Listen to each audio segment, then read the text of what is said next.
بسم الله الرحمن الرحيم الحمد لله رب العالمين والصلاة والسلام على نبي بعده أشهد أن لا إله إلا الله وحده لا شريك له وأشهد أن محمدا عبده ورسوله السلام الله عليكم ورحمة الله وبركاته ميل كستو iga daawanaysaan magacaygu waa Cali Cilmi halka iga daawanaysaan waa Samawada Media barta YouTube-ka aan ku leenahay idil ahaantiinba soo dhawaada waa mar kale madal kale muuqaal kale haddii eebow idmo waxaan ka codsanaynaa in aad subscribe saartaan oo meesha guudan aad farta ku dhufataan sidoo kale comment iyo share na aad sidoo kale ayaduna aad ka bixisaan soo dhawaada mar kale maanta waxaan rabaa haddii eebow idmo inaan ka hadlo qodob maalmihii ugu dambeeyay baraha bulshada iyo Soomaalidu aad ay u wadwadeen oo runtii meel kasta saameeyay qodobkaasi waa qodobka gabadha la yiraahdo Ilhaan Cumar oo senatarka ka ah wadanka Mareykanka senatarka ah ee Soomaaliyada ah dhawaan la doortay oo dhowr sano ku jirto baarlamaanka dalka Mareykanka ayadoo magaca Soomaaliyeed ku soo gashay gabadhaasi runtii dadku siyaabo kala duwan bay u dhigeen inta badan ummadda Soomaaliyeed markaan baraha bulshada akhriyay meelo badan aan arkay sida uga falceliyeen waxay ahayd ficil ay kaga soo horjoodaan runtii oo ay ku tilmaameen inay tahay ficil aan marnaba loo baahnayn in xadgudub ay samaysay oo waxay ku tilmaameen dhowr jeer in xadgudub ay samaysay waa marka koobaad wiilkii qabay ee Soomaaliga ahaa ee dhowrka canug ay u dhashay ee la soo halgamay mar alla markii doorashadii ay heshay kursiga heshay in wiilkii ay cayrisay oo ninkii ay iska furtay waliba si aan qurxanayn oo ilaa heer maxkamadda kala furitaanka wadanka Mareykanka dad tagtay ay tiri wax raja lagama qabo guurka iyaga iyo guriganaga inuu sii dhisnaado aniga iyo sayigaygi taa bedelkeeda inta badan warbaahinta caalamka sida Focus News iyo America iyo CNN-ka iyo waxa dhan waxay soo bandhigayeen in nin la yiraahdo Tony oo ninka hadda la sheegay inuu guursaday ah ay kalba lagu arkay iyagoo mar maqaaxi galayo iyagoo marba meel isla joogo runtii ninkan waxa la sheegay in uu dhanka dhaqaalaha u qaabilsana oo financialkiisa iyo wuxuu accountigiisa iyo waxaas inuu u hayay oo dhaqaale badan uu aruuriyay xilligii doorashadeeda halkaasna waxa loo maleynayaa in uu ku hantiyay gabadhani maadaama dhaqaale badan uu aruuriyay oo garab istaagay laakiinse Soomaalidu waxay dhahdaa waxaa jiro nin aad kabtiisa tolayso oo adiguna karfantaada tolayo taa macnaheedu waxa weeye maalintii la doortay Ilhaan Cumar baan arkayay Axmed yarkii qabay saygeedii hore Ilhaan asagoo xabadka gelinaya ninkani hadda lagu xamanayo leeyahay guursatay leeyahay kolley wuxuu arkayay nin caawinayo oo soo dhaweynayo ayaga la jiro laakiin amuurtu sidaa ma ahayn waa gooshiisu ku maqnaa kolley waa kaaf iyo kala dheeri waa arrin maaragtay laba jeer murugay noqonaysaa waa laba jeer geeriyaad bay dhahan Soomaalidu markaan ku soo laabto falcelinta Soomaalida ay ka sameeyeen runtii qolobo si bay u dhigeen qolo badan waxay dhaheen gabadhani maxaa loo cambaaraynayaa maxaa laga rabaa ikhyaar bay leedahay ninkay rabtay guursan kartaa waxay rabtay samayn kartaa saa bedelkeeda ma aha in lagu mashquulo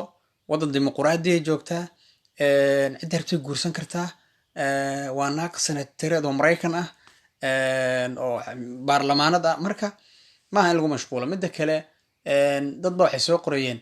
wiilashaba lagu mashquulo Mo Farah oo caan ah naag cadaan oo guursaday ama ba ajnabi ah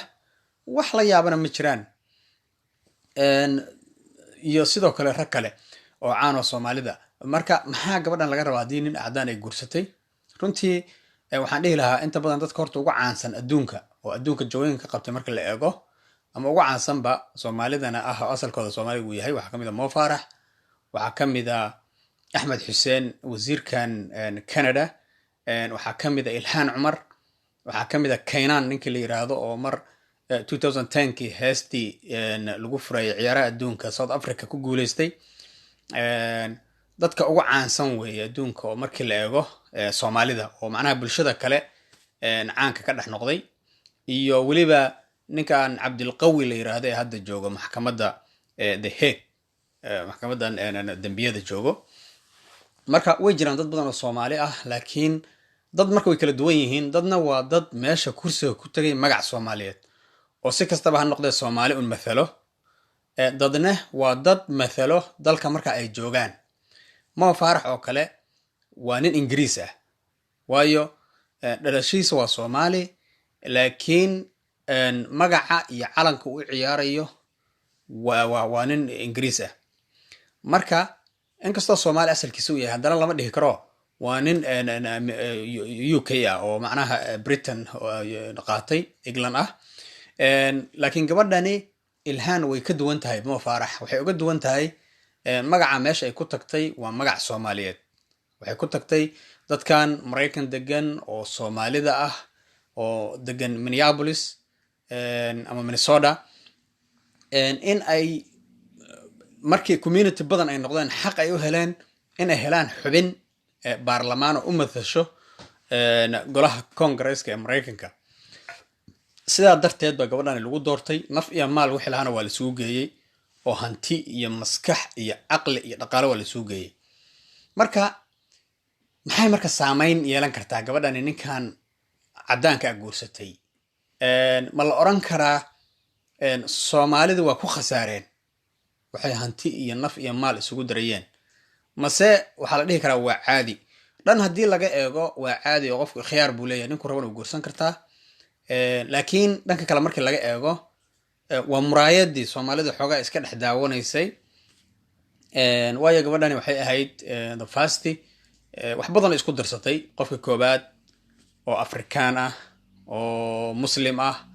oo Soomaali ah oo Congress-ka tagay ahayd oo xijaaban waliba waa qofkii ugu horeeyay oo xijaaban oo Mareykanka ka mid noqdo san qiyaasayo taariikhdaba sidaa darteed marka waxyaabo badan bay lahayd marka sumcaddii xoogaa islaamnimadii tii Soomaalinimadii tii halgankii badnaa ee lala galay dhaqaalaha badnaa lagu bixiyay hoos buu u dhacay oo waxay Soomaalidu ku noqonaysaa arrin xoogaa dhaqankoodii iyo xataa diiniyan iyo siday isaga dhex eegayeen oo muraayadii qofkii daawanayeen meel uga dhacayso walow la leeyahay ninkani wuu muslimay oo muslim weeyo laakiin wax ilaahay aminka noocad ma ay jirto si kastaba ha ahaatee aan aragtideedu waxay ila tahay in ay tahay kaadi marankeeda gaftay guurka Ilhaan Cumar oo aysan ku habooneen ninkaas inay guursato mar waa mar ninkani waaba ninkii kamid ah shaqaalaheeda oo la shaqeynayay oo maaragtay laguna xamanayay marka wax macno oo badan ma soo kordhinaysa guurkeeda cusub waayo markii horaaba xan badan jirtay oo ninkani nin cusub oo hadda uu soo baxay maahan marka halkaas waxaan is dhihi karaa sumcadeedii wax badan ayaa hoos uga dhacay dhanka Soomaalida marka la eego midda kale waxaad ogaanaysaa iyada ruuxeeda way ogtahay waxaani in si xun Soomaalida ay uga falcelinayaan oo aysan iyadaba ku faraxsaneen ba qalbigeeda waxaad ku ogaanaysaa Twitter-ka markay ku soo qortay maalinka hadda ugu dambeysay oo tiri nolosha awal waxaan ku midownay siyaasadda laakiin hadda nolosha ayaan ku midownay ayay soo qortay Twitter-keeda qaybta hoose commentiga qofka arkay way iska xirtay sababta isaga xirtay markii waa dareeri kartaa waayo waxay ogsoon tahay ficilkay ku dhaqaaqday inuusan ahayn ficil qurxoon oo ku haboon dhaqankii qaabka iyada lagu soo doortay Soomaalida rajada ay ka qabeen intay la ekayd waxyaabo fara badan marka si kastaba ha ahaatee Ilhaan Cumar doorashadeedii ay Soomaalidu xoog iyo xoolo iyo wax walba isugu geeyeen anu waxay ila tahay inay noqotay xoog doofaar lagu eriyay markii laga eego dhanka diinta dhaqanka gabdhaha Soomaaliyeed oo runtii ay ahayd